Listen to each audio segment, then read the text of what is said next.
Assalamualaikum, Avtosentr abunəçiləri, yine sizlərə Qudağaz 2025-ci il işləb çıxarğan Damas maşınımızı arzan naqda satıb qoyduq.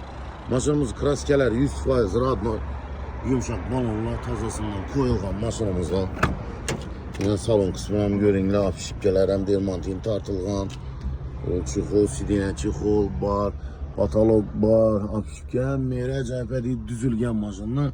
Metan ustanovkələrinə çaboğan maşınımız 21.000 kilometre özünün xalq yürgənində durdu. Metanların həm mənəsələrə bax. Motor, xadoy, karobka, zadnimosu heç yerinə gəp yox. Bu maşınımızı sizlərə xuda qalasa 82 milyon sonra naqd plak qoyub verdik.